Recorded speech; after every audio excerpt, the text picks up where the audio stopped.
যেখানে আমি যাই আলহামদুলিল্লাহ যুবকদের ঢল নামে। আলহামদুলিল্লাহ আজকে শুনলাম যে মোট 8টা প্যান্ডেল। কয়টা? এটা হচ্ছে সেন্ট্রাল প্যান্ডেল। ওই 8টা প্যান্ডেলে 8টা প্রজেক্টর দেয়া। 8টা প্যান্ডেলে কি মহিলারা? 6টায় মহিলা আর বাকি 2টায় পুরুষ। আর এটা হচ্ছে সবচেয়ে বড় প্যান্ডেল। আলহামদুলিল্লাহ পড়বেন না? এগুলো হচ্ছে ইসলামের ভিক্টরির সাইন। ভিক্টরি, বিজয়। বিজয় দেয় কে? তো এটা আবার অনেকের চক্ষুশূলের কারণ। ইসলামের পক্ষে এত মানুষের গণজোয়ার অনেকে আবার সহ্য করতে পারে না, সহ্য করতে পারে না, অনেকে মেনে নিতে পারে না। এদের চুলকায়। এদের কি করে? চুলকায়। তোমাদের চুলকাইলে মলম লাগাও, কিন্তু ইসলামের পিছু লাগতে যেও না। আমরা ইসলামের পক্ষে না বিপক্ষে? কোরআনের পক্ষে না বিপক্ষে? ইসলামের বিজয়ের পক্ষে না বিপক্ষে? বাংলার জমিনে ইসলামকে আমরা বিজয়ী শক্তি হিসেবে দেখতে চাই কি চাই না?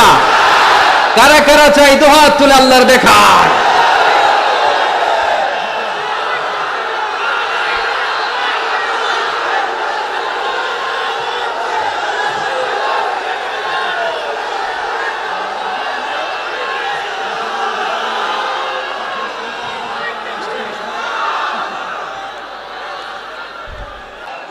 মাশাআল্লাহ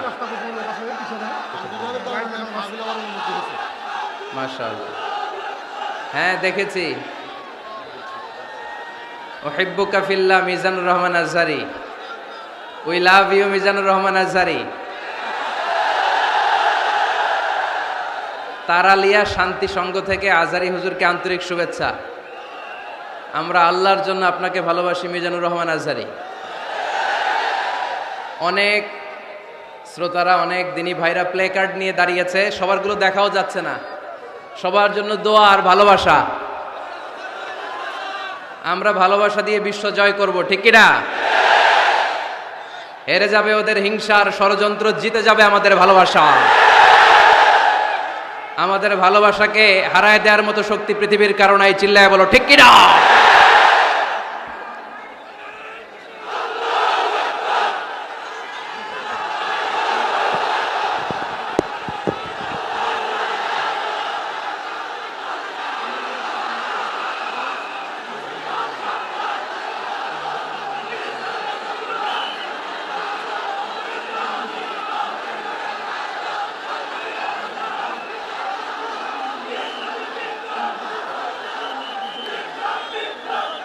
মাশাআল্লাহ মাশাআল্লাহ। যারা যারা না বুঝে কোরআনের প্রোগ্রাম বানচাল করতে চায়, তাদের এসে দেখা উচিত যে জনগণকে ভুলভাল বোঝানোর দিন শেষ। তাওহীদি জনতা এখন অনেক সচেতন। কোরআন প্রেমী তাওহীদি জনতা কোরআন আর সুন্নাহ এই দুইটাই বুঝে, এই দুইটা ছাড়া কিচ্ছু বোঝে না। এই জন্য কোরআন আছে যেখানে আমরা আছি, সুন্নাহ আছে যেখানে আমরা আছি, ইসলাম আছে যেখানে আমরা আছি। এই গণজোয়ার এটা কোরআনের পক্ষের গণজোয়ার। এই গণজোয়ার এটা ইসলামের পক্ষের গণজোয়ার, ঠিক কিনা? আজকে এই ময়দান থেকে বিরিয়ানির প্যাকেট দেয়া হবে? দুনিয়াবি কোনো স্বার্থ পাওয়া যাবে? একজনকে খুশি করতে এসেছি, চিল্লায় বলতে হবে তিনি কে? এজন্য গণজোয়ার আটকানো যায় না। আপনারা বানের পানি যখন ছুটতে শুরু করে দেখছেন আপনারা? ওইটারে আটকানো যায়? আটকাইতে গেলে পানি খালি বাড়তে থাকে, ফুলে ফেপে উপরে উঠতে থাকে। একসময় যারা বাদ দিতে আসে এদেরকে সব ভেঙে মেসাকার করে দেয়। আমরা যেন সবসময় কোরআনের পক্ষে থাকতে পারি। আল্লাহ তুমি তৌফিক দাও।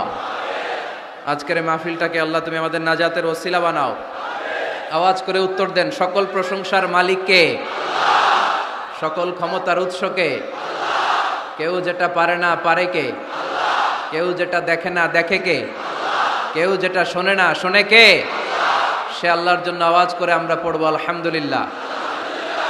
সবাই পড়েন, রব্বানা লাকাল হামদ হামদান কাসীরান তাইয়িবান মুবারাকান ফীহি ইয়া রাব্বি লাকাল হামদু কামা ইয়ানবাগি লিজালালি ওয়াজহিকা ওয়া আযীমি সুলতানিকা লাকাল হামদু বিল ঈমান লাকাল হামদু বিল ইসলাম লাকাল হামদু বিল কুরআন। আমরা প্রশংসা করলাম কার? সব সময় প্রশংসা করব কার? আমরা যেন মনিবের, আমার রব্বে করিমের, আল্লাহ রব্বুল ইজ্জা ওয়াল জালালের প্রশংসা যেন বেশি বেশি করতে পারে। আল্লাহ তুমি তৌফিক দাও। আরো জোরে পড়েন আমিন। কয়টায় আসছেন? কয়টায়? সকাল 7টায়, কেউ 8টায়। এরা একেবারে 7টার দিকে আসছে। ভাড়া করে আনছেন না এদেরকে? হ্যাঁ, ভাড়া করে আনা হয়েছে নাকি? একজনকে খুশি করার জন্য আমরা আসি, চিল্লায় বলতে হবে তিনি কে? আল্লাহ। আমার যে ভাইগুলো এই কষ্ট করে সকাল থেকে বসে আছে, আমরা এই ভাইদের জন্য দোয়া করি আল্লাহ তাআলা আজকের এই মহামিলন মেলাকে কবুল করুক, এই প্রোগ্রামকে আমাদের নাজাতের ওসিলা বানাক। এখানে যেমনি একসাথে বসলাম, জান্নাতেও যেন একসাথে থাকতে পারে আল্লাহ তৌফিক দান করেন। সব যুবক, বেশিরভাগ যুবক, মাশাআল্লাহ মাশাআল্লাহ মাশাআল্লাহ। আমাদের হাতে সময় খুব কম, আওয়াজ করা যাবে না। এখন আমি আওয়াজ শুনতে পাচ্ছি, আওয়াজ করা যাবে না। দেখেছি, সবাইকে দেখেছি, মাশাআল্লাহ। হ্যাঁ দেখলাম, হ্যাঁ শুরুতেই হাত নাড়িয়ে শুভেচ্ছা জানিয়েছি, বারবার করা যাবে না। দেখলাম সবাইকে, থামতে হবে এবার। এত বড় গ্যাদারিং কিন্তু অল্পতেই থেমে গেছে। অন্যান্য জায়গায় অনেক চিৎকার চেঁচামেচি করতে হয়, আলহামদুলিল্লাহ একটা আওয়াজ হবে না।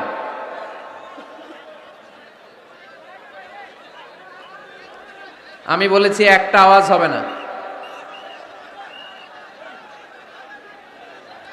ওই যে আমি একটা আওয়াজ হবে না বলছি, ওরা দুইটা আওয়াজ করতেছে। আওয়াজ করবেন না, না, নো সাউন্ড।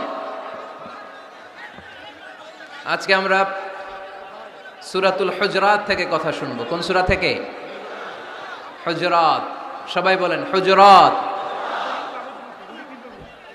হুজরাত শব্দটা হুজরা শব্দের প্লুরাল, অর্থ হচ্ছে কামরা। মসজিদে ইমাম সাহেবের হুজরা আছে না নাই? ইমাম সাহেবের কামরা আছে না? আছে। তা আল্লাহ রাসূল সাল্লাল্লাহু আলাইহি সাল্লামের এরকম হুজরাখানা ছিল। এট এ টাইমে আল্লাহর হাবিব সাল্লাল্লাহু আলাইহি সাল্লামের 9টা হুজরাখানা ছিল, যেখানে 9 জন বিবি বসবাস করতেন। কিছু বেদুইন লোকজন এসে কেমন করে বিশ্বনবী সাল্লাল্লাহু আলাইহি ইসলামের সাথে আচরণ করতে হবে এটা জানতো না। তাদের মধ্যে সভ্যতা ভব্যতার ছোঁয়া স্পর্শ লাগেনি। পরে আমরা নিজেরা নিজেদেরকে যেমনে ডাকি, তারাও এসে বিশ্বনবীকে এভাবে ডাকা শুরু করলো। কারণ নাম যদি হয় আব্দুল্লাহ, আব্দুল্লাহর বন্ধু তারা ডাকবে এই আব্দুল্লাহ। কারণ নাম যদি হয় করিম, তার বন্ধুটা ডাকে এই করিম। কারণ নাম যদি হয় আবু বকর, তার বন্ধুটা ডাকে এই আবু বকর। কিন্তু বিশ্বনবী সাল্লাল্লাহু আলাইহি ইসলামকে কি এই মুহাম্মদ এভাবে ডাকা যাবে? না, ডাকা যাবে না। যদিও তিনি মানুষ, কিন্তু অসাধারণ মানুষ। যদিও তিনি নবী, তিনি মহানবী, তিনি সব নবীদের নবী, ঠিক কিনা? As a father, as a teacher, as a commander, as a lawgiver, as a lawmaker, Muhammad is the superman of the world. সুবহানাল্লাহ পড়েন। আমার নবীর চাইতে শ্রেষ্ঠ কোনো মানুষ গোটা বিশ্বে দ্বিতীয়টা হতে পারে? আমার নবীর চাইতে the most trust worthy personality, বিশ্বস্ত মানুষ এই পৃথিবীতে হতে পারে? সে কোন বন্ধু বলো বড় বিশ্বস্ত, সে কোন বন্ধু বলো বেশি বিশ্বস্ত, কার কাছে মন খুলে দেয়া যায়, কার কাছে প্রাণ খুলে দেয়া যায়, হওয়া যায় অতি আশ্বস্ত, তার নাম আহমদ বড় বিশ্বস্ত। সুবহানাল্লাহ পড়েন। আল্লাহ শিখাতে চাইলেন, এই বেদুইন লোকেরা সাবধান, যাকে তোমরা ডাকছো তিনি সাধারণ মানুষ নন। তাকে ইয়া মুহাম্মদ উখরুজ ইলাইনা, এই মুহাম্মদ, এই ঘর থেকে বের হয়ে আসো, এমন করে বেয়াদবের মতো ডাকা যাবে। বিষ্ণু ঈসা ইসলামকে ডাকতে হবে ইয়া নবী আল্লাহ, ওনাকে ডাকতে হবে ইয়া রাসূল আল্লাহ, ওনাকে ডাকতে হবে ইয়া হাবিব আল্লাহ। ঠিক কিনা? শিষ্টাচার শিক্ষা দিলেন। আল্লাহ বুঝাতে চাইলেন, তোমরা যদি অপেক্ষা করতে অনেক ভালো হতো। ওয়ালাউ আন্নাহুম সাবারু হাত্তা তাখরুজা ইলাইহিম লাকানা খায়রাল লাহুম। আল্লাহর হাবিব সাল্লাল্লাহু আলাইহি ওয়াসাল্লাম দুপুরের খাবার খেয়ে গড়াগড়ি করছিলেন। আল কাইলুলা, টসিং এন্ড টার্নিং, এপাশ ওপাশ করা। শীতকালে দুপুরের খাবার খেয়ে বিছানায় শুইলে আরাম আছে না নাই? এটাকে কাইলুলা বলে। আল্লাহর হাবিব সাল্লাল্লাহু আলাইহি ওয়াসাল্লাম যখন কাইলুলা করছিল, ঠিক তখন লোকগুলো ডাকতে আরম্ভ করলো, ইয়া মুহাম্মদ উখরুজ ইলাইনা, এই মুহাম্মদ আসো। আল্লাহ বললেন, খবরদার, আমার নবীকে এইভাবে ডাকা যাবে না, বরঞ্চ আমার নবীকে তোমরা ডাকবে ইয়া নবী আল্লাহ, ইয়া রাসূল আল্লাহ, ইয়া হাবিব আল্লাহ বলে। সুবহানাল্লাহ পড়েন। আল্লাহর হাবিব সাল্লাল্লাহু আলাইহি ওয়াসাল্লাম যতক্ষণ না বের হয়ে আসে তোমাদের অপেক্ষা করা উচিত, সবর করা উচিত। আমরা অনেক সময় সবর করি না। ব্যাপার কি? আওয়াজ আবার বাড়তেছে কেন? এদিকে মাইকম্যান কই? মাইকম্যান এদিকে আসো তো, মাইকম্যান এদিকে আসো, আমার কাছে আসো। ভাই আওয়াজ করবেন না, এই আওয়াজ থামাতে থামাতেই আমি চলে যাব। আলোচনা শেষ, আমি চলে যাব। উপরে উঠাও একটু, এদিকে এদিকে। আমি একটা কথা শুরু করলে এখানে চিৎকার চেঁচামেচি, আমি থামাবো, আবার শুরু করলে এটা হয় না। অল্প কয়েক মিনিট, লম্বা চড়া বক্তব্যের সুযোগও নাই। এশার আজান হবে একটু পরে, একটু উপরে উঠাও। আমি চাই পিন পতন নীরবতা। আরেকটু আরেকটু, ব্যাস। আবার তো নিচে নেমে যায়। আওয়াজ করো না, আওয়াজ করো না ভাই, আওয়াজ করো না।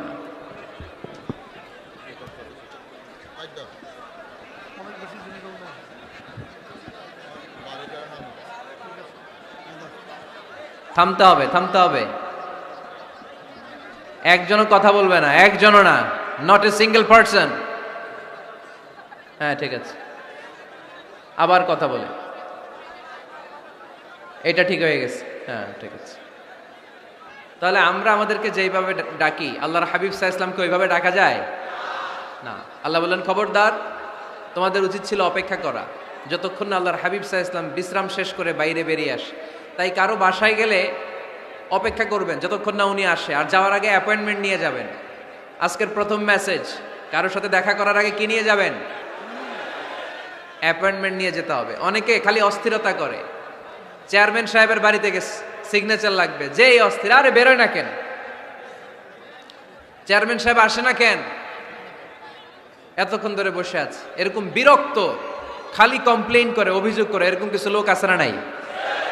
খেয়াল রাখবেন, যারা ব্যর্থ, জীবনে ব্যর্থ, তারা সবসময় শুধু কমপ্লেইন করে, অভিযোগ। মানুষের কাছে অভিযোগ, আল্লাহর কাছে অভিযোগ, আমার এইটা নাই, ওইটা নাই, আল্লাহ আমার এইটা দাও নাই, ওইটা দাও নাই। আর সফল ব্যক্তিরা কখনো অভিযোগ করে না, খালি শুকরিয়া করে। ঠিক কিনা? Now the decision is yours, you wanna be successful or unsuccessful. আপনি সফল হতে চান না ব্যর্থ হতে চান? তাহলে সফল হলে সবসময় পড়তে হবে আলহামদুলিল্লাহ। কি পড়বেন? হুজুরের সাথে দেখা করতে গেছে, যে হুজুর আসে না কেন, কতক্ষণ ধরে বসে আছে। আরে হুজুরও মানুষ, হুজুরও অসুস্থ হয়, হুজুরেরও ফ্যামিলি আছে, হুজুরের ঘুমানো লাগে, হুজুর রোবট না। আমাদের যখন অ্যাপয়েন্টমেন্ট নেয় মেপে দেয়, হুজুর এই তো সহজ, আপনি এটা করে আসবেন, এরপরে হেলিকপ্টার রেডি, এরপরে ওইটাতে যাবেন, ওইখান থেকে হেলিকপ্টার রেডি। আমি রোবট, হুজুর কি রোবট? হুজুর তো মানুষ না। এগুলো করবেন না, ধৈর্য ধরতে শিখুন, একটু স্থির হন। স্টপ, অনেক হয়েছে, আন না। অস্থির জীবন আমরা চাই না। এই কোরআন আমাদেরকে অস্থির সময়ে স্বস্তির বাণী শোনায়। ঠিক কিনা? কিসের বাণী শোনায়?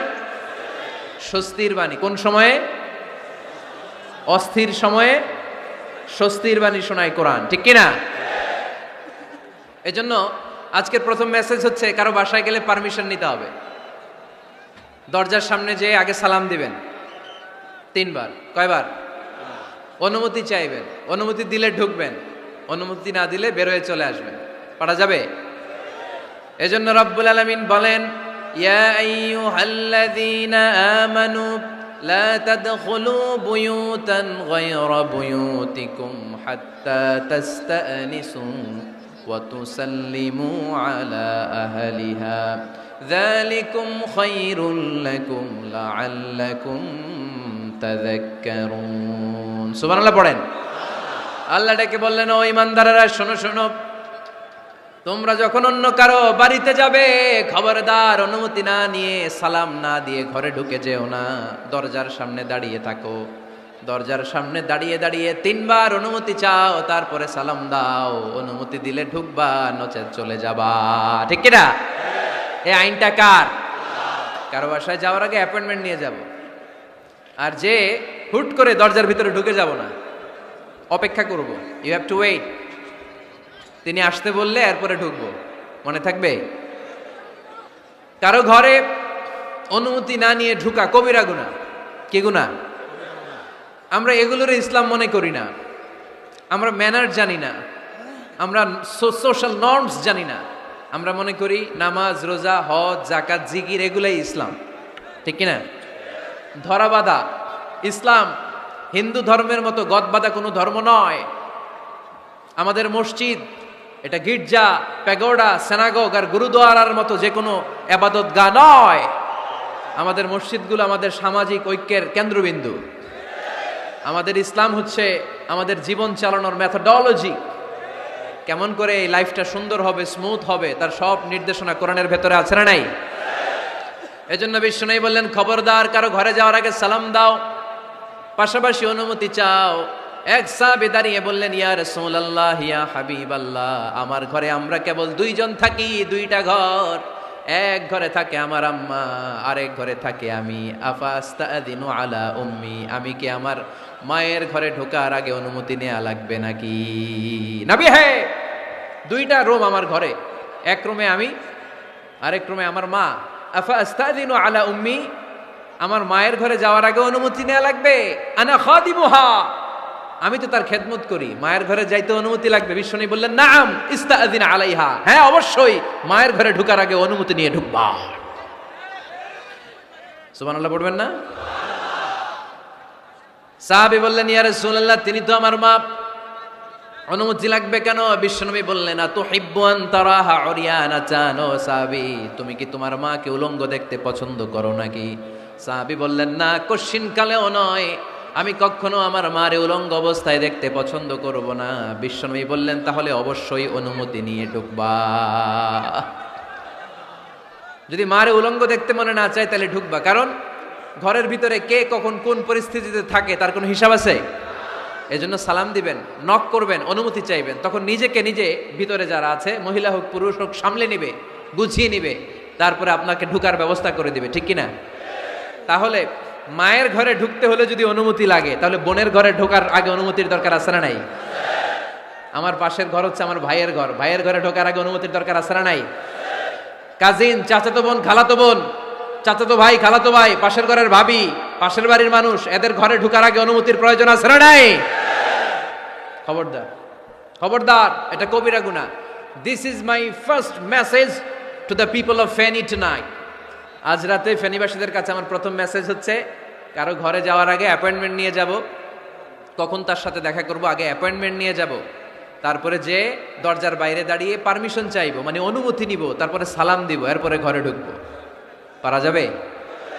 ইনশাল্লাহ পড়তে পারবেন না আওয়াজ করে? আজকে আলোচনার বিষয় হচ্ছে সূরাতুল হুজুরাত। সূরার নাম কি? হুজুরাত। এটা মাদানী সূরা। কি সূরা? এটা কোরআনের 49 নম্বর সূরা। কত নম্বর সূরা? এই সূরায় মোট আয়াত আছে 18টি। কয়টি? এবার আমি প্রশ্ন করব, উত্তর দেন। এই সূরায় মোট আয়াত সংখ্যা কয়টি? 18টি। এটি কোরআনের কততম সূরা? 49তম সূরা। আর সূরাটা মাক্কি সূরা। কি সূরা? মাদানী সূরা। এই সূরাটাকে বলা হয় সামাজিক রীতিনীতির সূরা। সোশ্যাল নর্মস শেখানো হয়েছে এই সূরায়। কেমন করে সমাজের শান্তি শৃঙ্খলার ভারসাম্য অক্ষুণ্ণ থাকবে সে ব্যাপারে এই সূরাতে আল্লাহ তাআলা কিছু দিক নির্দেশনা দিয়েছেন। আমাদের সমাজের ভারসাম্য ঠিক নাই, শান্তি নাই, সুশৃঙ্খলা নাই, শুধু মারামারি, জিঘাংসা, কিলাকিলি, হিংসা, বিদ্বেষ, বিশৃঙ্খলা। এই হিংসা, বিদ্বেষ, বিশৃঙ্খলা, মারামারির বিপরীতে সমাজের সাম্য, ভ্রাতৃত্ব, ভালোবাসা, সুশৃঙ্খলা আর ভারসাম্য কিভাবে অক্ষুণ্ণ রাখা যায়, সেজন্য আল্লাহ তাআলা এই সূরার ভেতরে 10টা গাইডলাইন দিয়েছেন। কয়টা? সবাই বলতে হবে, কয়টা? 10টা। প্রথম গাইডলাইন হচ্ছে, আল্লাহ তাআলা বলছেন, খবরদার যারা বিশ্বাসী বলে নিজেদেরকে দাবি করো, আল্লাহ আল্লাহর রাসূলের নিয়মের বা আইনের উপর দিয়ে টপকে যেও না। আল্লাহ আল্লাহ রাসূল যেটা বলেছে এটাই ফাইনাল, ঠিক কি না? রব্বুল আলামিন বলেন, ইয়া আইয়ুহাল্লাযীনা আমানু লা তুকদ্দিমু বাইনা ইয়াদাইল্লাহি ওয়া রাসূলিহি ওয়াত্তাকুল্লাহ ইন্নাল্লাহা সামিউন আলীম। পড়েন সুবহানাল্লাহ। আল্লাহ বললেন, যারা বিশ্বাসী বলে দাবি করো, খবরদার আল্লাহর দেয়া বিধান আর আমার নবীর দেয়া বিধান, এই বিধানগুলাই ফাইনাল। এই ফাইনাল কথার পরে মুমিনের কোনো কথা থাকতে পারে? আল্লাহ যেটা বলেছে, আল্লাহ রাসূল যেটা বলেছে সেটাই ফাইনাল। আওয়াজ করে বলতে হবে, সেটা কি? এটা ফাইনাল। এরপর আর নতুন কোনো কথা নাই। যখনই বলা হবে আল্লাহ বলেছে, রাসূল বলেছে, আমরা বলবো আমান্না, সামি'না ওয়া আতা'না, আমরা শুনলাম, মানলাম, বিশ্বাস করলাম। আমাদের পক্ষ থেকে আর দ্বিতীয় কোনো কথা নাই, ঠিক কি না? এজন্য আল্লাহ বললেন, খবরদার আমি আর আমার রাসূল যেটা দিয়েছি সেটাই ফাইনাল। অতিরিক্ত বুঝতে যেও না, ওভার স্মার্ট সাজতে চেও না, আমি আল্লাহর দেয়া নবীর দেয়া বিধানের সামনে অ্যাডভান্স হতে যেও না। কারণ আমি আল্লাহ আর আমার রাসূল যেই নিয়ম দিয়েছি সেটাই ফাইনাল, সেটাতেই বরকত। কোন মুমিন বান্দাবান্দীদের কাছে যখন আল্লাহ আর আল্লাহর রাসূলের কথা বলা হয়, তাদের কাছে এটাই ফাইনাল, ঠিক কি না? ওমা কানা লিমুমিনিন ওয়ালা মুমিনাতিন ইযা খাদাল্লাহু ওয়া রাসূলুহু আমরান আইয়াকুনা লাহুমুল খিয়ারাতু মিন আমরিহিম। মুমিন নরনারীর কাছে যখন বলা হবে এটা আল্লাহর কথা, আল্লাহর রাসূলের কথা, এটাই ফাইনাল। এরপরে মুমিনের আর নতুন কোনো চয়েস থাকতে পারে? আল্লাহ বলেছে 5 ওয়াক্ত সালাত জামাতের সাথে আদায় করো, এটাই ফাইনাল, ঠিক কি না? আল্লাহ বলেছেন, চুরি করলে চোরের হাত কেটে দাও। বিশ্বনবী জীবদ্দশায় চোরের হাত কেটে দেখিয়ে দিয়েছেন, চুরি করলে হাত কেটে দাও, এটাই ফাইনাল, ঠিক কি না? আল্লাহ নিয়ম জারি করেছেন, ও নারীরা পর্দা করে ঘর থেকে বের হও, এর উপরে কোনো কথা নাই, জোরে বলেন ঠিক কি না? আল্লাহ আইন করে দিয়েছেন, রমাদানের 29 দিন কিংবা 30 দিন রোজা রাখবা, এটাই ফাইনাল, এরপরে কোনো কথা নাই, জোরে বলেন ঠিক কি না? যারা সম্পদশালী হয়েছো, বছরান্তে 2.5% যাকাত দিবা, বিধানটা কার? এটাই ফাইনাল, এরপরে কোনো কথা আছে? তার মানে আল্লাহ আল্লাহর রাসূল যেটা দিয়েছে এটাই ফাইনাল, এটাই সর্বোৎকৃষ্ট। এর চেয়ে উৎকৃষ্ট আর ভালো হতে পারে না, এটাই শ্রেষ্ঠ। এক সাহাবী বলল, আসুমুদ্দাহার, আমি সারা বছর রোজা রাখবো, রোজা ভাঙবো না। আরেক সাহাবী বলল, আ'তাজিলুন নিসা, আমি আমার বউয়ের কাছে যাব না, আজীবন বৈরাগ্য জীবন যাপন করব। আরেক সাহাবী বলল, উসল্লি লাইলা কুল্লাহ, সারা রাত তাহাজ্জুদ পড়ব, ঘুমাবো না। এই কথা শুনে বিশ্বনবী রেগে গেলেন। বিশ্বনবী বললেন, কে কে বলেছে এই কথা, যে সারা বছর রোজা রাখবে, সারা রাত তাহাজ্জুদ পড়বে, স্ত্রীর কাছে যাবে না? ইন্নী আখশাকুম লিল্লাহি ওয়া আতকাকুম লাহু, নিশ্চয় আমি তোমাদের চাইতে আল্লাহকে বেশি ভয় করি। আমি বিশ্বনবী সবচেয়ে বড় মুত্তাকি, আমি বিশ্বনবী সবচেয়ে বড় বুজুর্গ, আমি বিশ্বনবী সবচেয়ে বড় আল্লাহওয়ালা। তো আমি এত বড় আল্লাহওয়ালা হয়ে আমি 11 জন স্ত্রী রেখেছি, আমি এত বড় আল্লাহওয়ালা হয়ে রাতে তাহাজ্জুদও পড়ি, আবার কিছু অংশ ঘুমাই, আমি এত বড় আল্লাহওয়ালা হয়ে বছরে কিছু সময় রোজা রাখি, মাঝে মাঝে রাখি না। তা আমি ব্যালেন্স করে জীবন ধারণের পরে আমার আল্লাহওয়ালাগিরিতে কোনো সমস্যা হয় নাই, আমার নবী হতে সমস্যা হয় নাই। তোমাদের সমস্যা হলো কেন? তোমরা কোত্থেকে এটা শিখেছো? আমি বিশ্বনবী যেটা শিখিয়েছি এটাই ফাইনাল, এর চেয়ে শ্রেষ্ঠ কোনো কাজ আর হতে পারে না। চিল্লায় বলেন ঠিক কি না? ফজরের ফরজ নামাজ কয় রাকাত? আওয়াজ করে বলেন। বিধানটা কার? আপনি যদি বলেন আমি একটু বাড়ায় পড়বো, 3 রাকাত পড়বো, সওয়াব বেশি হবে না? কারণ আপনি অ্যাডভান্স হয়েছেন। লা তুকদ্দিমু বাইনা ইয়াদাইল্লাহি ওয়া রাসূলিহি, খবরদার আল্লাহ আল্লাহ রাসূলের উপর অ্যাডভান্স হয়ো না। রমাদানের রোজা 30টা, আপনি যদি বলেন 35টা রাখবো, ফেনের ভাইয়েরা রমজানের পরে আরো 5টা যদি একাধারে রাখেন, রমজান মনে করে আল্লাহ কবুল করবে? কবুল করবে? তার মানে আল্লাহ আল্লাহ রাসূল যেটা বলেছে এটাই ফাইনাল। এর চেয়ে বেশি কিছু আর ইবাদত করা যাবে, এর চেয়ে শ্রেষ্ঠ ইবাদত হতে পারে না। বিষ্ণু ইসা ইসলাম বললেন, সারা রাত তাহাজ্জুদ পড়লে এটা শ্রেষ্ঠ ইবাদত নয়, বরং রাতের কিছু অংশ ঘুমাবা, কিছু অংশ তাহাজ্জুদ পড়বা। আইয়ামুল বীজের রোজা রাখবা, সোম আর বৃহস্পতিবার রোজা রাখবা, আরাফার রোজা রাখবা, আশুরার রোজা রাখবা, শাওয়ালের 6 রোজা রাখবা।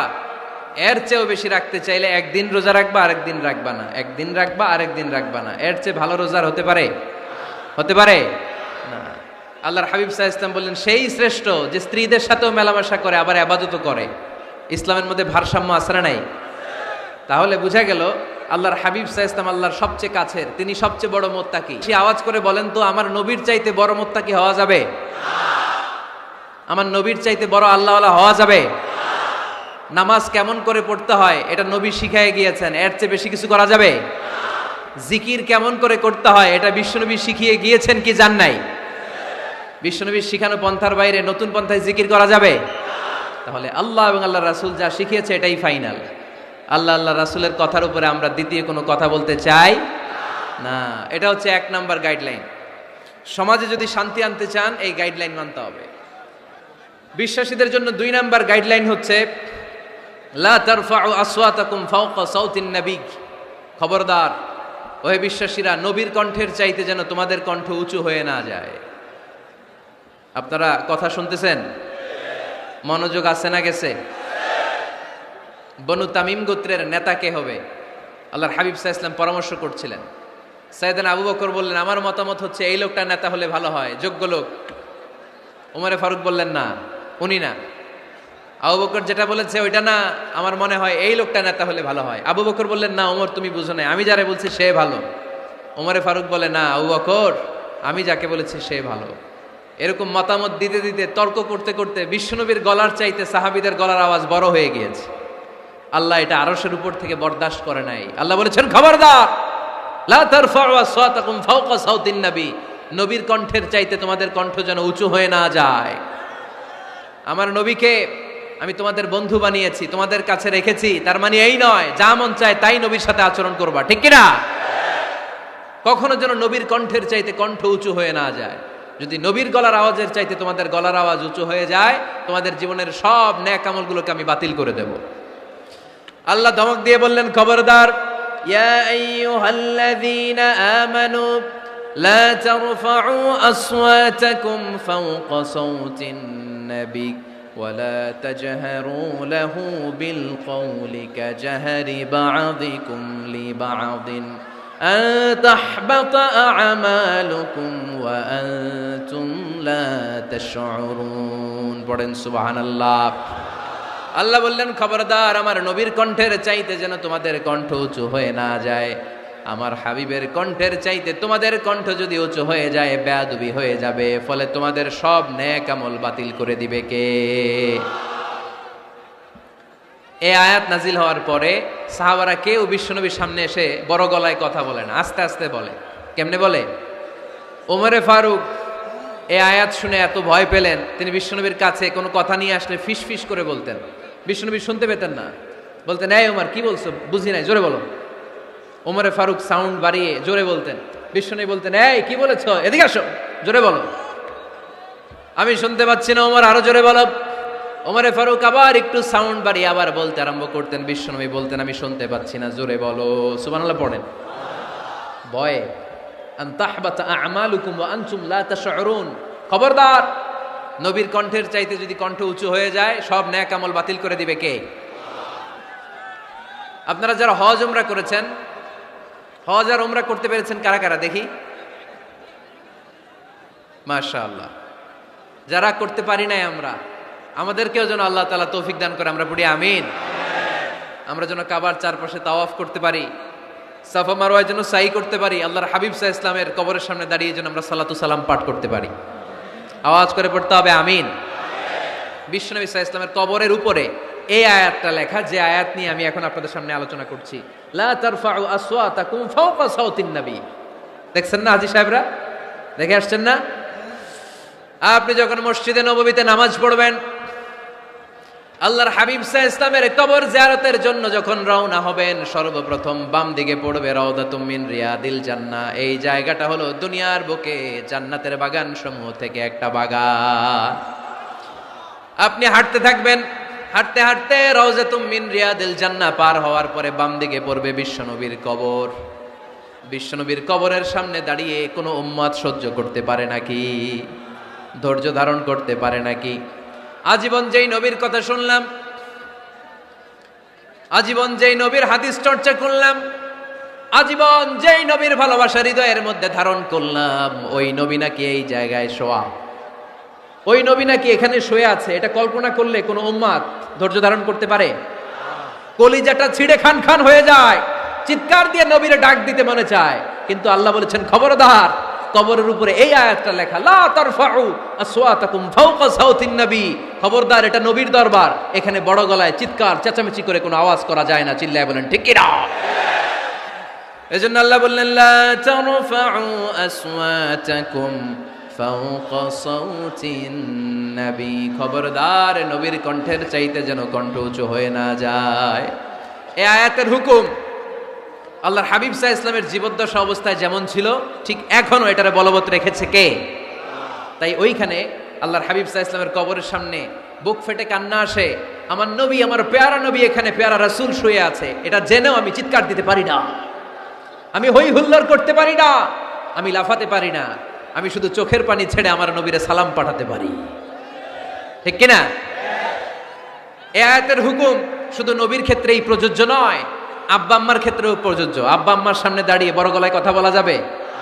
উস্তাদ আল আসাতেজা যারা আমাদেরকে শিখিয়েছেন, তাদের সামনে বড় গলায় কথা বলা যাবে না।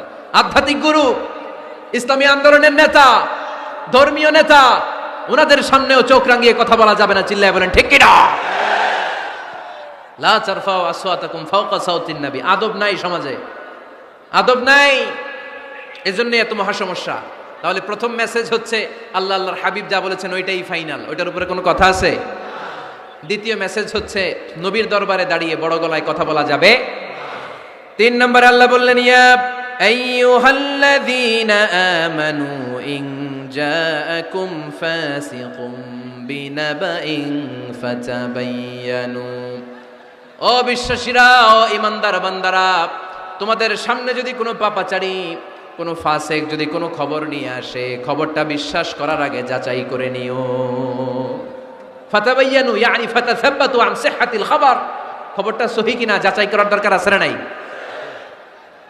ইযা জাআকুম ইন জাআকুম ফাসিকুম বিনাবাইন ফাতাবায়ানু। ফেনীবাসী মনোযোগ দিয়ে শুনেন, কেউ যদি কোনো তথ্য নিয়ে আসে, খবর নিয়ে আসে, শুনেই হুট করে বিশ্বাস করা যাবে না। ফেসবুকে প্রায় বিভিন্ন ফেক নিউজ আছে না নাই? রুমর, গুজব আছে না নাই? আমি তখন মালয়েশিয়া, হঠাৎ করে দেখলাম নিউজের মধ্যে অনেকে স্ট্যাটাস দিতে শুরু করেছে যে পেঁয়াজের মতো লবণেরও দাম বেড়ে গেছে। এটা কি সত্য নিউজ না গুজব? জোরে বলেন। গুজব। আসলে কি লবণের দাম বাড়ছিল? বাড়ে নাই, কিন্তু না জেনেই অনেকে শেয়ার দিছে। এজন্য ফেসবুকে কোনো নিউজ যদি আপনি দেখতে পান, শুনতে পান, verify, justify the news whether it's true or wrong. Check, make a cross check and double check regarding the authenticity of the report. এই রিপোর্টটা সঠিক কিনা ভেরিফাই করবেন আগে, তারপরে শেয়ার মারবেন। অনেকে আছে সিলে কান নিয়ে গেছে, শুই না সিলের পিছনে দৌড়। আগে কি সিলের পিছনে দৌড়াবেন নাকি কানে হাত দিবেন? নিউজ একটা দেখলেই শেয়ার দেয়া যাবে? কি করবেন? যাচাই করবেন। You have to cross check, you have to justify the news, you have to verify the news. আমরা প্রায় নিউজ একটা দেখলেই শেয়ার দেই। হয়তো একটা ভুল নিউজ আপনি শেয়ার দিয়েছেন, এই ভুল নিউজের কারণে পুরো সমাজের মধ্যে গোলমাল, এর দায়ভার আপনার কাঁধেই বর্তাবে। আওয়াজ করে বলেন ঠিক কিনা? এই ভুয়া নিউজগুলোতে আমাদের খুব আগ্রহ।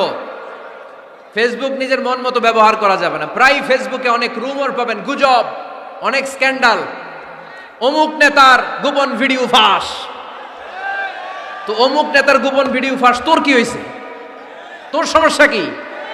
ওইটা তোর শেয়ার দেয়া লাগবে কেন? চিল্লায় বলেন ঠিক কিনা? মানুষের দোষ আমরা গোপন করতে পারি না। মান সাতারা মুসলিমান সাতারাহুল্লাহু ফিদ দুনিয়া ওয়াল আখিরাহ। যে অন্যের দোষ দেখে গোপন রাখে, তার দোষগুলো গোপন রাখবে কে? ওমান কাশাফা মুসলিমান কাশাফাহুল্লাহু ফিদ দুনিয়া ওয়াল আখিরা, যে অন্যের গোপন বিষয় প্রকাশ করে দেয়, ওর গোমরও কিয়ামতের ময়দানে ফাঁস করে দিবে কে? আপনি 10 জনের সামনে অন্যের গোপন বিষয় ফাঁস করবেন, আল্লাহ লাখো মানুষের সামনে আপনার ল্যাংটা করে ছেড়ে দিবে, লক্ষ মানুষের সামনে আপনার গোমর ফাঁস করে দিবে। এজন্য খবরদার, অন্যের পিছনে লেগে থাকেন না, অন্যের দোষ খুঁজেন না, দোষ খুঁজবেন নিজের। ইন জাআকুম ফাসিকুম বিনাবাইন ফাতাবায়ানু। মুমিন কোন তথ্য, কোন সংবাদ, কোন রিপোর্ট কিংবা নিউজ শুনলেই বিশ্বাস করে না। মুমিন আগে এটাকে যাচাই করে, বাছাই করে, জাস্টিফাই করে, ভেরিফাই করে, তারপরে সে বিশ্বাস করে, ঠিক কি না? আল্লাহর হাবিব সাল্লাল্লাহু আলাইহি ওয়াসাল্লাম বনুল মুস্তালিকের যুদ্ধে জয়লাভ করলেন। হারিস ইবনে মিরার বনুল মুস্তালিকের নেতা। শুনতেছেন আপনারা? কষ্ট হচ্ছে? আচ্ছা।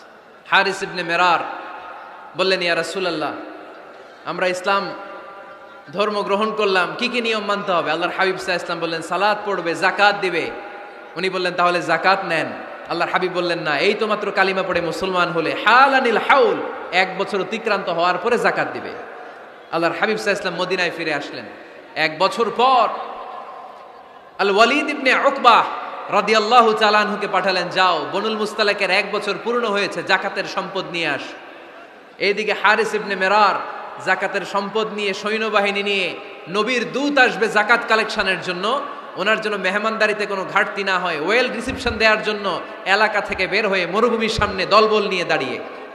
ওয়ালিদ ইবনে উকবা যখন যাকাতের সম্পদ কালেক্ট করার জন্য বনুল মুস্তালিকের ওদিকে যেতে শুরু করেছে, এলাকায় ঢোকার আগেই দেখে বনুল মুস্তালিকের লোকেরা ঘোড়সাওয়ার বাহিনী দাঁড়ায় আছে। এই দৃশ্য দেখে ওয়ালিদ ইবনে উকবা মনে করেছে বনুল মুস্তালিক মনে হয় তাকে হত্যা করার জন্য দাঁড়িয়ে রয়েছে। আসলে কি হত্যার জন্য দাঁড়ায় আছে? কি জন্য দাঁড়ায় আছে? ওয়েলকামিং রিসিপশন দেওয়ার জন্য। উনি ভয় পেয়ে অ্যাবাউট টার্ন, তথ্য যাচাই না করে মনে করছে আমারে মারবে ধরবে, about turn, return back to Medina. মদিনায় চলে গেলেন, যে বলে, ইয়া রাসূলুল্লাহ, বনুল মুস্তালিক যাকাত দেওয়া তো দূরের কথা, এগুলো তো সব কাফের হয়ে গেছে। ইয়া রাসূলুল্লাহ, ওরা তো মনে হয় কাফের হয়ে গিয়েছে, যাকাত প্রদান করা তো দূরের কথা, মারার জন্য সৈন্যবাহিনী নিয়ে অ্যাটাক করেছে। বিশ্বনবী রেগে গেলেন। খালিদ বিন ওয়ালিদের নেতৃত্বে 1000 সৈন্যবাহিনী পাঠিয়ে বললেন, যাও বনুল মুস্তালিক অ্যাটাক করো, বনুল মুস্তালিকে অভিযান চালাও। আল্লাহ বললেন, নবী অভিযান পরে চালান। ইন জাআকুম ফাসিকুম বিনাবাইন ফাতাবায়ানু। সুবহানাল্লাহ পড়েন। নবী হে, অভিযান পরে চালান। তথ্য যে নিয়ে আসছে ওয়ালিদ, এটা সত্য কিনা আগে যাচাই করেন। সে যে তথ্য আপনাকে সরবরাহ করেছে, এই তথ্য সঠিক নয়, সে ভুয়া তথ্য দিয়েছে, সে ভুল বুঝেছে, এখানে মিস আন্ডারস্ট্যান্ডিং হয়েছে। আপনি 1000 সৈন্যবাহিনী পাঠাবেন না। আপনার 1000 সৈন্যবাহিনী যে যদি বনুল মুস্তালিককে অ্যাটাক করে, তাহলে এই অ্যাটাকে কোনো ক্ষয়ক্ষতি হলে সবটার দায়ভার আপনার কাঁধেই বর্তাবে। চিল্লায় বলেন ঠিক কিনা? আমার নবীকে শিখানোর মাধ্যমে আল্লাহ তাআলা আমাদেরকে শিখা যাবে না। আগে যাচাই বাছাই করার দরকার আছে না নাই? আছে। আপনার বন্ধু এসে বলল, আরে দোস্ত তুমি এইখানে, ভাবিরে তো দেখলাম বাজারে আরেক লোকের সাথে ঘুরতেছে। আপনি রেগে মেগে আগুন, অফিস থেকে বাসায় যায় বউরে কিল, আইজো মায়ের কাইলো মায়ের, এরকম হতে পারে না? আপনার বন্ধু হয়তো আপনার ওয়াইফের মতো আরেকজন মহিলাকে দেখেছে, এটা হতে পারে কি পারে না? আপনার ওয়াইফকে জিজ্ঞেস করেন নাই, ক্রস চেক করেন নাই, না করেই আপনি ঝগড়া মারামারি শুরু করে দিয়েছেন। এই ছোট্ট ঝগড়া থেকে বিচ্ছেদের দিকে, ডিভোর্সের দিকেও যেতে পারে, এরকম আছে না নাই? এরকম অনেক ভুরি ভুরি কেস আমাদের কাছে আছে। নিউজ যাচাই না করে, গুজব আর রুমর যাচাই না করে সিদ্ধান্ত নিয়েছে, পরে মাথার মধ্যে চাপড়ায়, নিজের কপালে নিজে চাপড়ায়, এরকম আছে না নাই? তাহলে আল্লাহ তাআলার দেয়া 3 নাম্বার গাইডলাইন হচ্ছে, কোনো তথ্য শুনেই বিশ্বাস করা যাবে না, আগে যাচাই করতে হবে। আওয়াজ করে বলেন, আগে কি করতে হবে? যাচাই করতে হবে। যাচাই বাছাই ছাড়া আজ থেকে ফেসবুকে আমরা আর কোন নিউজ শেয়ার দিব? দিবেন? মনে থাকবে? আরে এগুলাই তো জরুরি ওয়াজ। কবরের ওয়াজ তো অনেক শুনছি, জান্নাত জাহান্নামের ভয় আর জান্নাতের নাজ নেয়ামত তো অনেক শুনেছি। সমাজটারে শান্তিপূর্ণ, ভারসাম্যপূর্ণ করার দরকার আছে না নাই? খবর শুনে আমরা বিশ্বাস করি, যাচাই না করে আমরা বলে বেড়াই না। যাচাই না করে, নিশ্চিত না হয়ে আজ থেকে কোনো নিউজ আমরা ফেসবুকে শেয়ার দিব না। 4 নম্বরে আল্লাহ বললেন, 4 নম্বর গাইডলাইন আল্লাহ দিলেন, ইয়া আইয়ুহাল্লাযীনা আমানু লা ইয়াসখার কওমুম মিন কওম, খবরদার আমার বিশ্বাসী বান্দারা, আমার ইমানদার বান্দারা কেউ কোনোদিন কাউরে ঠাট্টা বিদ্রূপ করে না। সুবহানাল্লাহ পড়েন। মুমিন বান্দা কাউকে ঠাট্টা করতে পারে, বিদ্রূপ করতে পারে না। আমাদের জিহ্বা আছে বলে আমরা যা ইচ্ছা তাই বলতে পারি, কথা বলেন না কেন? আমাদের কান আছে বলে কান দিয়ে আমরা যা মনে চাই তাই শুনতে পারি। যেন কানে শুনি সদা তোমার কালাম, এ খোদা চোখে যেন দেখি শুধু কোরআনের আয়াত, শোনো আমার মুনাজাত, শোনো শোনো ইয়া ইলাহি আমার মুনাজাত, শোনো আমার মুনাজাত। সবাই আওয়াজ করে পড়েন আমিন। লা ইয়াসখার কওমুন মিন কওম, মুমিন বান্দা কখনো অন্য কাউকে ঠাট্টা করবে না। আমার কোনো ভাই মনে কষ্ট পায়, এরকম কোনো ঠাট্টা বিদ্রূপ খোঁচা মেরে পোক মেরে কথা বলা যাবে না। এটা তার চেহারা নিয়ে না, তার পেশা নিয়ে না, তার বংশ নিয়ে না, তার পরিবার নিয়ে না। তার বাবা চুরি করেছে, আমি কি বলতে পারবো তুই চোরের ঘরের চোর? বলে কি বলে না? কেউ একটু মোটা হইলে কয় তুই মোটুর ঘরের মোটু, চোখে কম দেখলে কেউ তুই কানার ঘরের কানা। আছে না নাই? না না, স্টপ, থামেন, অনেক হয়েছে, আর না, এগুলো বলা যাবে না। কারো আকৃতি নিয়ে খোটা দেয়া, ঠাট্টা করা, এটা স্বয়ং আল্লাহর সাথে ঠাট্টা করার শামিল, ঠিক কিনা? কারো নাক যদি ছোট হয়, এরে কয় বোচা, তোর নাক বোচা। ফেনীতে আপনারা কি বলেন? হ্যাঁ, তো এই যে যার নাক বোচা হয়েছে, ও কি নিজে বানাইছে? যার নাক খাড়া, এটা বানাইছে কে? যে কালো, বানাইছে কে? সাদা শুভ্র, বানাইছে কে? তার মানে কারো আকৃতি নিয়ে যদি আপনি ঠাট্টা করেন, স্বয়ং আল্লাহর সাথে ঠাট্টা করলেন। কারণ কেউ কারো চেহারা বানানোর দায়িত্ব পায় নাই। মাতৃগর্ভে থাকতেই আমাদের চেহারার আকৃতিগুলো দান করেছে কে? হুয়াল্লাযী ইউসাউইরুকুম ফিল আরহামি কাইফা ইয়াশা, লা ইলাহা ইল্লা হুয়াল আজিজুল হাকীম। তিনি এমন সত্তা, তোমরা যখন তোমাদের মায়ের পেটের ভেতরে ছোট্ট একটা ভ্রূণ কণা ছিলা, তখনই তোমাদের চেহারার আকৃতি দিয়েছে কে? মায়ের পেটে থাকতেই কে ছেলে হবে, কে মেয়ে হবে, কে সুশ্রী হবে, কে শ্যামলা হবে, কার নাক লম্বা হবে, কারটা খাটো হবে, এগুলো ফিক্স করে রেখেছে কে? এজন্য কখনো কারো চেহারা, কারো আকৃতি নিয়ে ঠাট্টা বিদ্রূপ করা যাবে না। কারণ এই চেহারা আমরা বানাই নাই, বানাইছে কে? প্রত্যেককে যদি আল্লাহ তাআলা প্রত্যেকের নিজের চেহারা ডিজাইন দেওয়ার সুযোগ দিত, তাহলে আমরা আমাদের চেহারা কি এরকম বানাইতাম? কি করতাম? আপনাকে যদি আপনার চেহারা তৈরি করার ডিজাইন আল্লাহ দিত, যে তুমি যেমন মনে চাই নিজের চেহারাটার ডিজাইন দাও, কেমন বানাতেন নিজেকে? কথা বলেন, কয়েকজন বলেন না? হ্যাঁ, সবচাইতে সুন্দর করে আমি আমার অবয়বটাকে তৈরি করতাম। কোন নারীকে যদি তার চেহারার ডিজাইন তৈরি করার সুযোগ আল্লাহ দিতেন, সে নারী তাকে বিশ্ব সুন্দরী করে তৈরি করত, ঠিক কিনা? এটা আল্লাহ আমাদেরকে দেয় নাই, এটা আল্লাহ তাআলা নিজ হাতে রেখেছে, নিজে করেছে। তাই কারো আকৃতি নিয়ে ব্যঙ্গ করলে স্বয়ং আল্লাহর সাথে ব্যঙ্গ করার শামিল। চিল্লায় বলেন ঠিক কিনা? সাইয়েদনা ইবনে মাসউদ রাদিয়াল্লাহু তাআলা আনহুর পায়ের নলা ছিল চিকন। হাদিসে এসেছে দাকিকুস সাকাইন, ওনার পা দুইটা ছিল চিকন খেজুর পাড়ার জন্য। ইবনে মাসউদ রাদিয়াল্লাহু তাআলা আনহু যখন খেজুর গাছে উঠলেন, সাহাবারা সাইয়েদনা ইবনে মাসউদের পা দেখে হাসাহাসি শুরু করে দিল। বিশ্বনবী বললেন, খবরদার খবরদার, ইবনে মাসউদের চিকন পা দেখে তোমরা হেসো না। ইবনে মাসউদের চিকন পা দেখে তোমরা হাসো। কিয়ামতের ময়দানে ইবনে মাসউদের এই চিকন পা গুলো যদি মিজানের পাল্লায় রেখে দেওয়া হয়, এই পা দুইটার ওজন উহুদ পাহাড়ের চেয়ে ওজনওয়ালা হয়ে যাবে। এজন্য খবরদার, জিহ্বা আছে বলে যে কোনো কমেন্ট করবেন না। এই আবার কি হইছে, দেখ আওয়াজ কেন?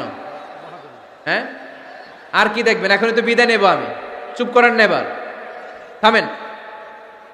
জিহ্বা আছে বলেই যে কোনো ধরনের মন্তব্য করা যাবে না। আল্লাহর হাবিব সাল্লাল্লাহু আলাইহি ওয়াসাল্লাম বলেছেন, মাইয়াদমান লি মা বাইনা লিহিয়াইহি ওমা বাইনা রিজলাইহি আদমাল্লাহুল জান্নাহ। ও আমার উম্মতেরা, তোমাদের মধ্য থেকে কেউ যদি আমাকে 2টা অঙ্গের গ্যারান্টি দেয়, কয়টা অঙ্গের? সবাই বলতে হবে, কয়টা? আমার কোন উম্মত যদি আমাকে 2টা অঙ্গের গ্যারান্টি দেয় যে তারা এই 2 অঙ্গের পাপ করবে না, আমি তাদেরকে জান্নাতের গ্যারান্টি দেই। 1 নম্বরে মা বাইনা লিহিয়াইহি, 2 চোয়ালের মাঝখানে যা থাকে মানে জিহ্বা। আমার কোন উম্মত যদি আমারে গ্যারান্টি দেয় জিহ্বা দিয়ে কোনো মিথ্যা বলবে না, কাউরে বাজে কথা বলবে না, ঠাট্টা বিদ্রূপ করবে না, জিহ্বা দিয়ে যে এই পাপ কাজগুলো হয় এগুলো করবে না, আর 2 রানের মাঝখানে যে অংশ আছে লজ্জাস্থান, এই 2টা অঙ্গের গ্যারান্টি যদি আমার কোন উম্মত আমারে দেয়, আমি আমার ওই উম্মতকে জান্নাতের গ্যারান্টি দিয়ে দেব। খবরদার ফেনীবাসী, খবরদার। মন চাইলেই যা মনে চাই মুখ দিয়ে বলা যাবে। আমার রাসূল সাল্লাল্লাহু আলাইহি ইসলামের 11 জন স্ত্রী, এর মধ্যে একজন স্ত্রী ছিলেন একটু স্থূল আকৃতির, মানে মোটা। কি ছিলেন জানেন? ওই স্ত্রীর নাম কি? সফিয়া। কি নাম? সফিয়া বিনতে হুয়াই ইবনে আখতাব। উনি আল্লাহর হাবিব সাল্লাল্লাহু আলাইহি ইসলামের সব স্ত্রীদের মধ্যে থেকে একটু স্থূলকার ছিলেন, একটু ফেটি ছিলেন, মোটা ছিলেন। আম্মাজান আয়েশা একবার ওনার প্রতি রেগে আল্লাহ রাসূল সাল্লাল্লাহু আলাইহি ইসলামের কাছে বিচার দিলেন যে আপনার মুটকি বউ। আল্লাহর হাবিব সাল্লাল্লাহু আলাইহি ইসলাম এই কথা শুনে রেগে গেলেন। আয়েশা, এটা তুমি কি বললা? তুমি সফিয়ারে মুটি বলে গালি দিলা। লাকাদ কুলতিলা কালিমাতান লাউ মুসিজাতু লা মাসাজাতিল বাহর। আয়েশা, তুমি এমন একটা কথা সফিয়ার শানে বলেছো, এই কথাটাকে যদি সাগরের মধ্যে ঢেলে দেওয়া হয়, এই কথাটার তিক্ততা আর পঙ্কিলতা পুরো সাগরের নীল পানিকে মুহূর্তে কালো করে দিবে। এজন্য খবরদার, জিহ্বা সামলান। সাহাবারা রাদিয়াল্লাহু তাআলা আনহু আজমাইন, ওনারা জিহ্বা ধরে মাঝে মাঝে জিহ্বার মধ্যে বাড়ি দিতেন আর কাঁদতেন আর বলতেন, জিহ্বা, তোর কারণে কিয়ামতের দিন আমরা আল্লাহর কাছে ধরা খেয়ে যাব। মুমিন চাইলেই এই মুখ দিয়ে যা মনে চায় বলতে পারে। তাহলে 4 নাম্বার গাইডলাইন হচ্ছে লা ইয়াসখার কওমুন মিন কওম, কোন বিশ্বাসী বান্দা কখনো অন্য বিশ্বাসী বান্দাকে ঠাট্টা বিদ্রূপ করতে পারবে। 5 নম্বরে আল্লাহ বললেন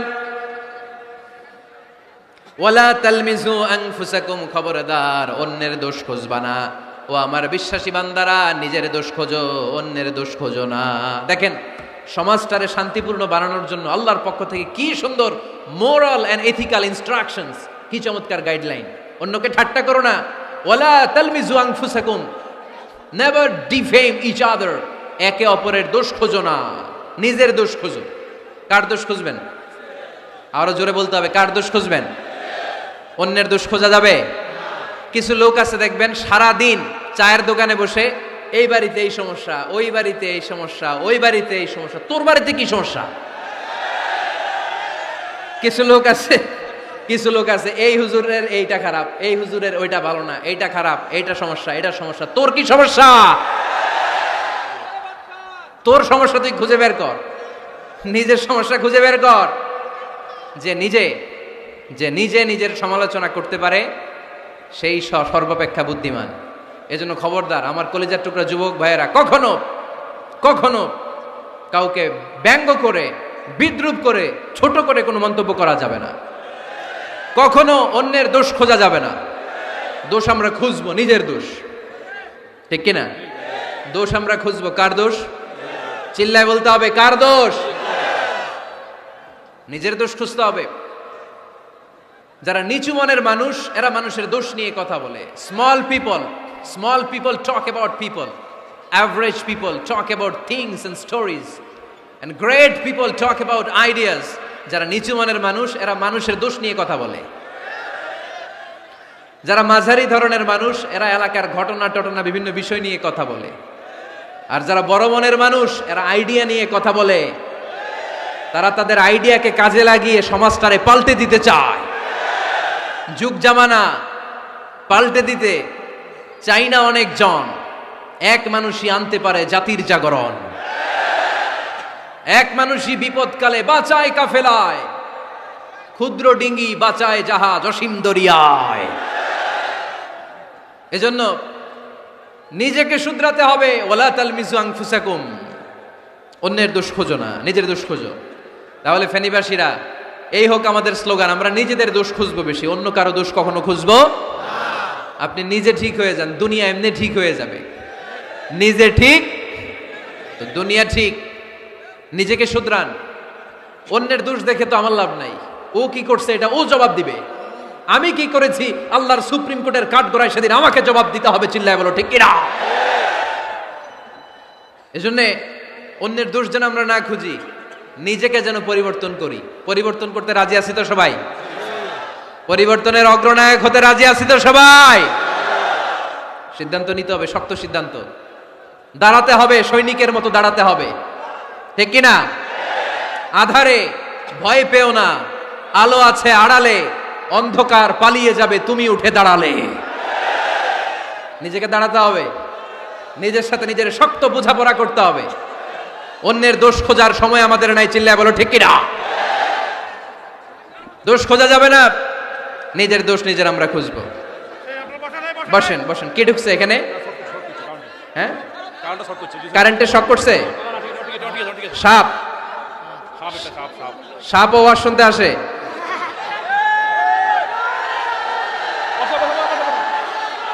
মাশাআল্লাহ। এইখানে এখানে শ্রোতা হিসেবে আছে বীর মুজাহিদ, মেরে ফেলছে এটারে। ঠিক আছে ঠিক আছে ঠিক আছে, বসেন।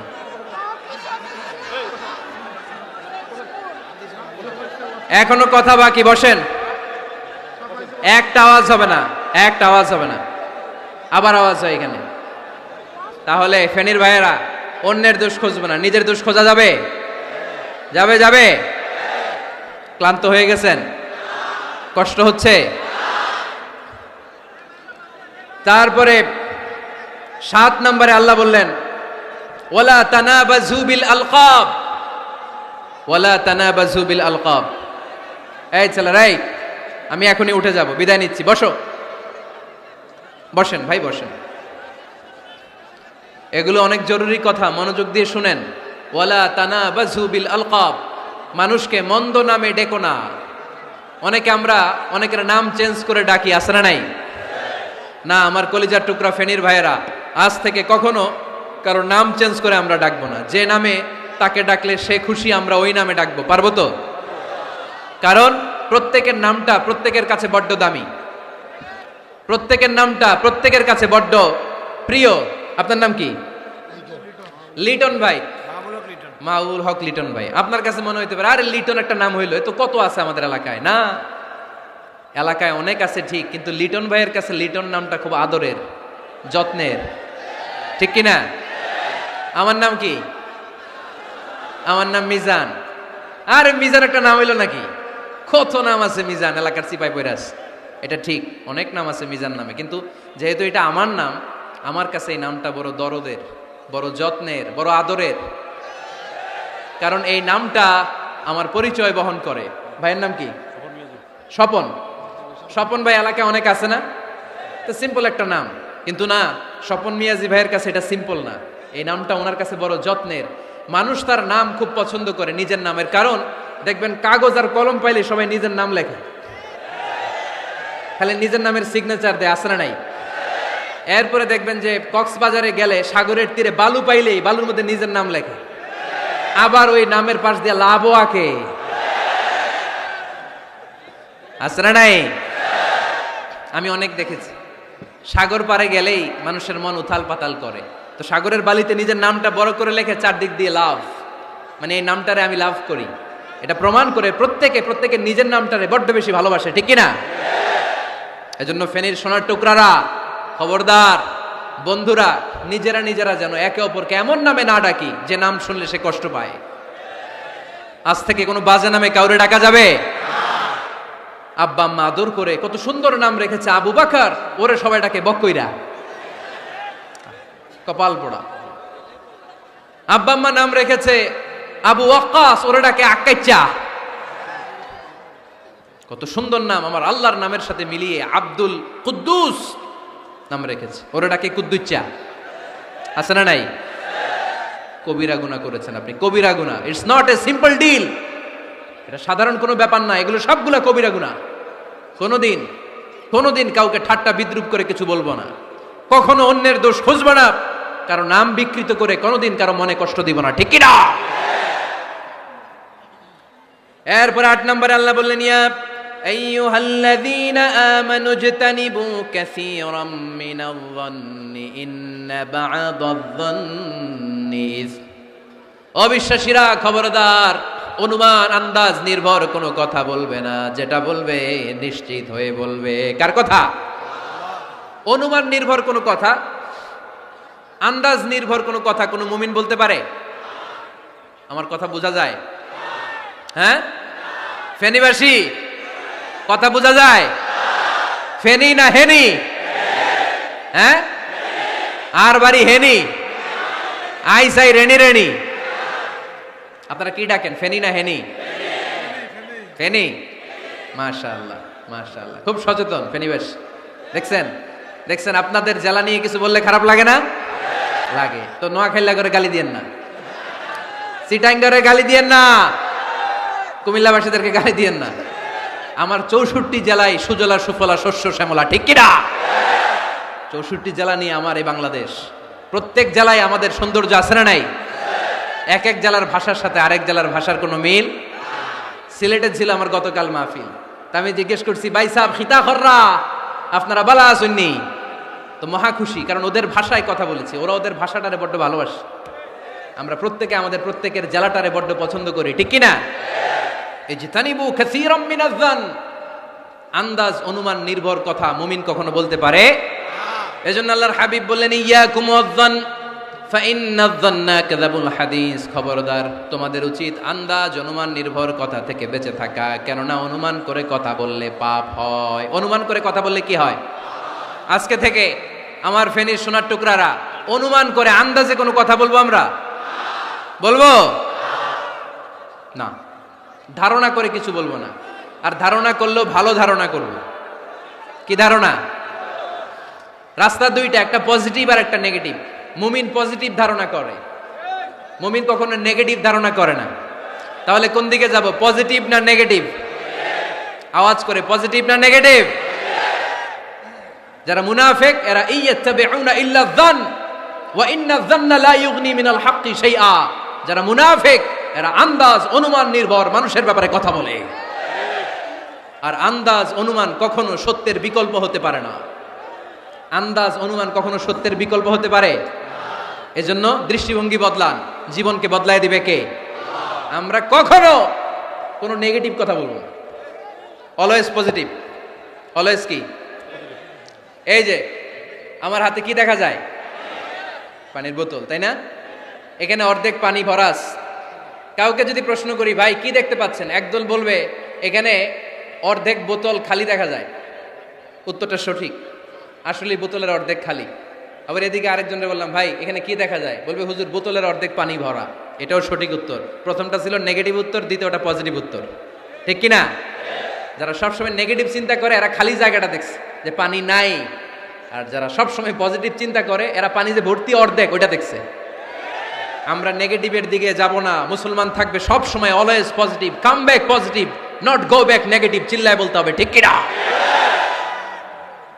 কখনো আন্দাজ অনুমান নির্ভর আমরা কিছু বলবো না।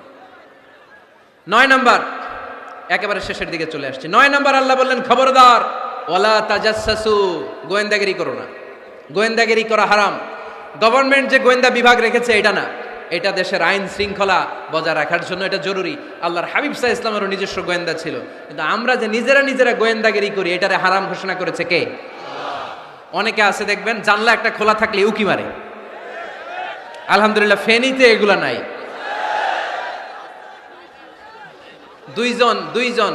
দুইজন ওদিকে কি যেন বলতেছে, উনি আড়ি পেতে কথা শুনে। আছে না নাই? ছিদ্র একটা থাকলে উকি মারে, আছে না নাই? খবরদার, ওয়ালা তাজাসসু, গোয়েন্দাগিরি করো না। কখনো কোনোদিন কারো পারমিশন ছাড়া মোবাইলের গ্যালারি চেক করবেন না। কখনো কারো পারমিশন ছাড়া তার ফেসবুকের মেসেঞ্জারে কে কার সাথে চ্যাটিং করেছে এটা করা যাবে না। কখনো কারো পারমিশন ছাড়া তার মেইলের ইনবক্স খুলে দেখা যাবে না। কখনো কারো পারমিশন ছাড়া কারো ব্যক্তিগত চিঠি পড়া যাবে না। দিস ইজ ইসলাম, এটাই ইসলাম। আমরা ইসলামরে শুধু নামাজ আর রোজা আর জিকির আর এই দাড়ির মধ্যে সীমাবদ্ধ করেছি। প্রত্যেকের একটা প্রাইভেসি আছে না নাই? Everyone has privacy, and no one should interfere in his privacy or in her privacy. প্রত্যেকের একটা প্রাইভেসি আছে না নাই? মানুষ ছোট হলেও তার একটা সম্মান আছে না নাই?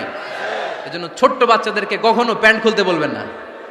অনেকে বলে আরে ছোট মানুষ খোল খোল, আরে তুই খোল, এই খোল খোল খোল, তো আছে না নাই? ওরও প্রেস্টিজ আছে, ওরও সম্মান আছে। খবরদার, everyone has a personal space and no one should interfere someone's personal space. কারণ পার্সোনাল স্পেসে যেন আমরা নাক না গলাই। অনেকের বদ স্বভাব ফ্যামিলি ম্যাটার নিয়ে, প্রাইভেট ম্যাটার নিয়ে কথা বলে। ভাই কি চাকরি করেন? সরকারি না বেসরকারি? সরকারি। বেতন কত? উনার বেতন কত? এটা দিয়ে আপনার কি লাভ? ঠিক কিনা? মানুষ একটা দেখলে ভাই বয়স কত, ভাই বেতন কত, ফার্স্ট ইমপ্রেশনে, ফার্স্ট যখন আপনি কারোর সাথে দেখা করবেন বেতন কত, বয়স কত, এগুলো জিজ্ঞেস করা যাবে? কেউ যখন কারো ঘনিষ্ঠ হয়, বন্ধুতে রূপান্তরিত হয়, তখন এই কথাগুলো। কিন্তু শুরুতেই প্রাইভেট ম্যাটার নিয়ে, পার্সোনাল ম্যাটার নিয়ে খোঁচাখুচি করা যাবে। ওয়ালা তাজাসসু, গোয়েন্দাগিরি করো না। গোয়েন্দাগিরি করাকে হারাম ঘোষণা করেছে কে? শেষ কথা বলি, 10 নম্বরে আল্লাহ বললেন, 10 নম্বরে রব্বুল আলামিন বললেন, ওয়ালা ইয়াগতাব বা'দুকুম বা'দা আইয়ুহিব্বু আহাদুকুম আইয়াকুলা লাহমা আখিহি মাইতান ফাকারিহতুম। খবরদার, কেউ কারো গীবত করো না। কি করো না? গীবত করো না। এই উঠতেছে কে? বসেন, এখনই কথা শেষ হবে, একসাথে উঠবো। বসেন, আমার দিকে তাকান, আওয়াজ বন্ধ করুন। একে অপরের গীবত করো না। ব্যাকবাইটিং, চুগলখড়ি, আলহামদুলিল্লাহ ফেনীতে এগুলা নাই। আহা, চায়ের দোকানে বসে এর কথা ওর কানে, ওর কথা ওর কানে বইলা সমাজে একটা গিরিঙ্গি লাগায়, আছে না নাই?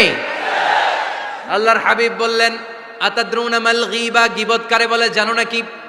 সাহাবীরা বললেন, আল্লাহু ওয়া রাসূলুহু আ'লামু, আল্লাহ আল্লাহর রাসূল ভালো জানেন। বিশ্বনবী বললেন, যিকরুকা আখাকা বিমা ইয়াকরাহু, তোমার কোনো ভাইয়ের অনুপস্থিতিতে তার ব্যাপারে এমন কোনো কথা বলা যেই কথা শুনলে সে মনে কষ্ট পাবে। গীবত কারে বলে বুঝছেন? আপনার ভাইয়ের অনুপস্থিতিতে আপনার ভাইয়ের ব্যাপারে এমন কোনো কথা বললেন যেটা শুনলে সে মনে কষ্ট পাবে। এক সাহাবী বললেন, আফারাআইতা ইন কানা ফি আখি মা আকুল, নবী আমি আমার ভাইয়ের ব্যাপারে যেটা বলছি এটা যদি সত্যিই হয়, তার মধ্যে যদি আসলেই এই সমস্যা থাকে, তাইলে? আল্লাহর হাবিব বললেন, আরে তাইলেই তো গীবত। আর যদি তোমার ভাইয়ের মধ্যে এই দোষ না থাকে, বানায় বলো, তাহলে এটা গীবত না, গীবতের চেয়ে ভয়ঙ্কর। ফাকাদ বাহাতাহু, এটার নাম বহতান আর মিথ্যা অপবাদ। চিল্লায় বলেন ঠিক কিনা? কোন মুমিন গীবত করতে পারে? গীবত করার মৃত ভাইয়ের পচা গোশত খাওয়ার সমান। কোন মুমিন কখনো গীবত করতে পারে? এখন হালাল পন্থায় গীবত চলে আমাদের দেশে। কিভাবে জানেন? কথা শুরু করে এইভাবে, কথা বললে তো গীবত হয়ে যায়, বললে তো গীবত হয়ে যায়, তারপরেও বলি একটু, আছে না নাই? হালাল পন্থায় গীবত কি কমু ভাইজান, বললে তো গীবত হয়ে যায়। হালাল করতেছে এটা, হালাল হালাল হালাল না, বললে যদি গীবত হয়ে যায় তো বলবেন কেন? থামেন। কোন মুমিন কখনো গীবত করতে পারে? মেরাজের রাতে আল্লাহর হাবিব সাল্লাল্লাহু আলাইহি ওয়াসাল্লাম দেখলেন কিছু লোক, লাহুম আযফারুম মিন নুহাস, তামার আগুন দিয়ে নখ বানানো, নখর ধারালো, ইয়াখদাশুনা বিহি উজুহাহুম ওয়া সুদুরাহুম, তারা তাদের নখ দিয়ে জাহান্নামে নিজের গালের গোশতগুলো, বুকের গোশতগুলো ছিঁড়ে ছিঁড়ে খাচ্ছে, আর তাদের ব্যথা যন্ত্রণা দেখে পুরো জাহান্নামের অন্য লোকরা থারথার করে কাঁপছে। আল্লাহর হাবিব বললেন, ইয়া জিবরিল মান হুম মান হাউলাই, এরা কারা? সাইয়েদনা জিবরিল বললেন, হুম আহলুল গীবাতি মিন উম্মাতিক, এরা আপনার উম্মতের মধ্যে চায়ের দোকানে বসে বসে যারা গীবত করেছিল তারা। এজন্য কোন মুমিন গীবত করতে পারবে না। অন্যের গীবত আমরা করব না। দোষ খুঁজলে নিজের দোষ খুঁজবো। এই 10টা গাইডলাইন এই ফেনী জেলায় যদি কালকে থেকে ইমপ্লিমেন্ট হয়, আপনাদের কি মনে হয় ফেনীর কোনো এলাকাতে, কোনো থানাতে মারামারি, বিশৃঙ্খলা এগুলো থাকবে? থাকবে? সব শেষে আল্লাহ তাআলা আমাদেরকে ঐক্যবদ্ধ হওয়ার কথা বললেন। আল্লাহ 5 বার বিশ্বাসীদেরকে ডাক দিলেন, 6ষ্ঠবারে আল্লাহ দুনিয়ার সবাইরে ডাক দিলেন, আস্তিক নাস্তিক হিন্দু বৌদ্ধ এদেরকে ডেকে আল্লাহ শেষ করলেন। শেষ কথা শুনতে মনে চায়? এতক্ষণ আল্লাহ বলছে ইয়া আইয়ুহাল্লাযীনা আমানু, এর মানে কি? ওহে ঈমানদারগণ। এবার আল্লাহ ডাক দিছে ইয়া আইয়ুহান নাস। এবার আল্লাহ কি বলে ডাক দিছে? আওয়াজ করে বলতে হবে, কি বলে? এবার আল্লাহ বললেন ইয়া আইয়ুহান নাসু ইন্না খালাকনাকুম মিন যাকারিন ওয়া উনসা وجعلناكم شعوبا وقبائل لتعارفوا إن أكرمكم عند الله أتقاكم পড়েন সুবহানাল্লাহ। আল্লাহ ডেকে বললেন ইন্না খালাকনাকুম মিন যাকারিন ওয়া উনসা, ও বিশ্বাসীরা, এটা বলে ডাকে নাই, ও মানব সকল, নিশ্চয় আমি তোমাদেরকে এক নারী আর এক পুরুষ থেকে তৈরি করেছি। ওই পুরুষের নাম কি? ফেনীবাসী আওয়াজ করে বলেন আদম আলাইহিস সালাম। আর ওই নারীটার নাম কি? এই দুইজন থেকে গোটা পৃথিবী। তার মানে আসলে আমরা সব এক। আসলে কি সব এক? নাস্তিকও আমার ভাই, হিন্দুও আমার ভাই, বৌদ্ধ খ্রিস্টানটাও আমার ভাই। ভ্রাতৃত্ব তিন ধরনের। একটা হচ্ছে মায়ের পেটের ভাই, এটাকে আরবিতে বলে আল উখুয়া আন নাসাবিয়্যা, মায়ের পেটের ভাই, উনি আমার মায়ের পেটের ভাই। আরেকটা আছে আল উখুয়া দ্বীনিয়া, দ্বীনি ভাই। এই যে আমরা সবাই এখানে একে অপরের কি ভাই? দ্বীনি ভাই। তিন নম্বরে হচ্ছে আল উখুয়া আল ইনসানিয়া, মানবতার দিক থেকে ভাই। সে দৃষ্টিকোণ থেকে হিন্দু আমার ভাই, বৌদ্ধ আমার ভাই, কারণ সেও মানুষ আমিও মানুষ। আমাদের সবার বাবার নাম কি? কথা কয় না? আদম আলাইহিস সালাম। সবার মায়ের নাম কি? দেখছেন, আমরা সবাই এক, সবাই এক। বিভেদের প্রাচীর আর বৃত্ত আমরা বানিয়েছি। ইসলাম ধর্ম, বর্ণ, জাতীয়তাবাদ এগুলোর বাইরে যে এক বিশাল ব্রড মাইন্ডেড রিলিজিয়ন, যেখানে আলাদা আলাদা বৃত্ত টানে নাই। আমরা ধর্ম, বর্ণ, ভাষা, জাতীয়তা এগুলোকে সামনে এনে আলাদা আলাদা পরিচয়ের বৃত্ত বানিয়েছি।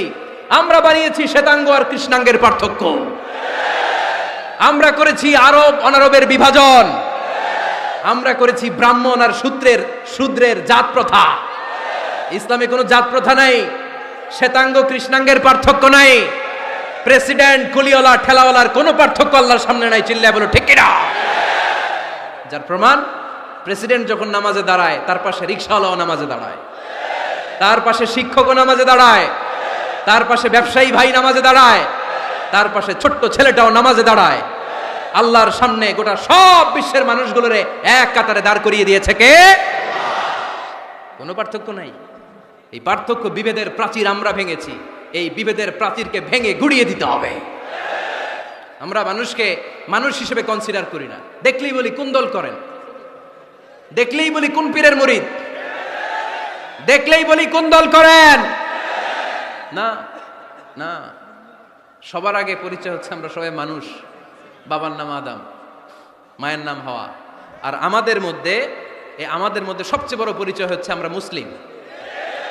এখানে আমি মুসলিম ছাড়া আর কাউকে দেখতে পাচ্ছি না। সব মুসলিম। আমার কাছে পীরের মুরিদ নাই, তাবলিগের ভাই নাই, জামাত ইসলাম নাই, শাসনতন্ত্র নাই, ঐক্যজোট নাই, বিএনপি নাই, আওয়ামী লীগ নাই, কিচ্ছু নাই। আমি বুঝি মুসলমান। আমরা একে অপরের মুসলমান বলে কনসিডার করতে চাই না তো, খালি পিস পিস করি, টুকরা টুকরা করে দেশটারে শেষ করে দিলাম। আমাদের প্রভু কয়জন? নবী কয়জন? কোরআন কয়টা? কিন্তু আমাদের মধ্যে বিভাজন। আমরা কি বিভাজন চাই নাকি ঐক্য চাই? আমাদের প্রভু এক নবীর উম্মত, জীবন বিধানে কই শিবানী কোরআন। তবে কেন এক নও হে মুসলমান, এক হও এক হও করিয়া আহ্বান। পড়েন আমিন। বাইতুল্লাহ এক, মদিনা শরীফ এক, উহুদ পাহাড় এক, বদরের মাঠ এক। ঠিক না? একটা তো জীবন আর মরণ যে একটাই, এক সাথে মিলে মিশে একটাই প্রাণ। তবে কেন এক নও হে মুসলমান, এক হও এক হও করিয়া আহ্বান। পড়েন আমিন। বিভেদের প্রাচীর আর দেয়ালকে ভেঙে দেওয়ার জন্য এই যুবক ছেলেগুলাই যথেষ্ট। ঠিক কিনা? আমার বাংলাদেশকে মাদক মুক্ত করার জন্য, ইফটিজিং মুক্ত করার জন্য, সুদ মুক্ত করার জন্য, যৌতুক মুক্ত করার জন্য আমার ফেনীর কলিজার টুকরা যুবকেরাই যথেষ্ট।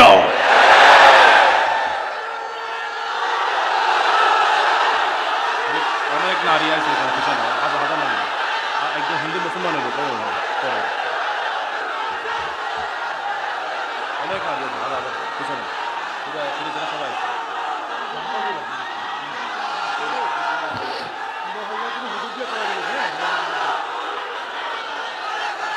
মাশাআল্লাহ, মাশাআল্লাহ, মাশাআল্লাহ। আমরা আসলে বিভেদের প্রাচীর তৈরি করতে চাই না।